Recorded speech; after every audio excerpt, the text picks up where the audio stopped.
Sometimes Imagine It is so big it's hard to imagine. So they have to go on location. Down to the imagination I station. love that. This week, Carl Nelson shows 13 ABC's Jay Birchback how to create a hovercraft. Hi again, I'm meteorologist Jay Birchback along with Carl Nelson. We're at the Imagination Station, another episode of Imagine It. Today, a very neat experiment showing how things can almost float and can be used to move other things like people or balloons. Hovercraft, Carl, explain. Air cushions or hovercraft got a balloon and a little disc, and when I take my finger away, we'll get a cushion of air that floats, that fills underneath that disc, and that puck, bounce it back to me, will move across the table in a nearly frictionless way, right? Kind of like an air hockey puck, Sure. Something like that. Well, this is kind of a cool little model of a hovercraft. I thought we'd make it bigger, right? Like supersize this. Sure. Get one big enough that you could actually make at home. So, really simple here. All we have is a hunk of plywood. We've cut a hole big enough that you could fit a leaf blower into it, something like this, right?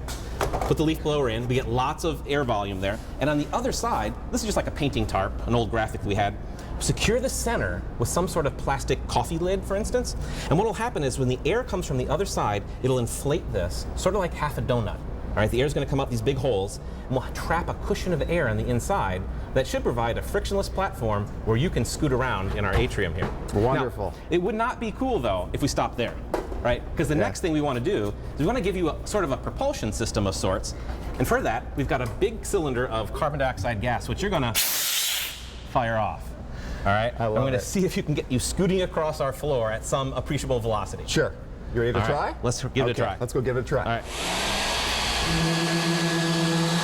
All right, so what you're seeing there is Jay is scooting around on his cushionless chariot of sorts, right? The leaf blower is filling that pocket of air underneath the piece of plywood, giving him a frictionless platform to work on, and oh, there he goes, firing off that CO2 cylinder of gas, which is shooting gas out in front of him and pushing him backwards. So the gas is going forwards, Jay is going backwards.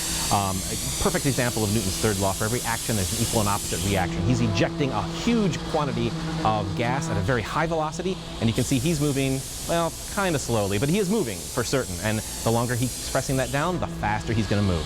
And if you want to check out how to do this at home, definitely check out our website, imaginationstationtoledo.org, where we have plans for hovercraft similar to this. There's all different ways you can build this, but check out our site. Here's one way, and if you come up with a better way, let us know.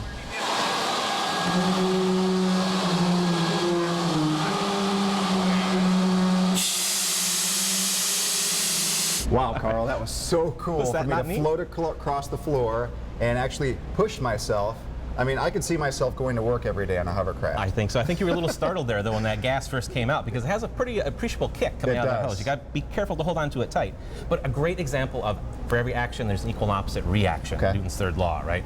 That air, CO2 scooting out was actually forcing you the other way on your frictionless platform. Sure, you take away most of the friction, and that allows you to move. Exactly. Okay, wonderful experiment. Thank you for letting me do that. So much fun. Yep. For Carl Nelson, I'm meteorologist Jay Birchback. That was Imagine It. That was so cool. I That's love pretty that. terrific. And you can get the same effect with a fire extinguisher and a chair with wheels like this one. But don't try it at your office when your boss is watching. Nice.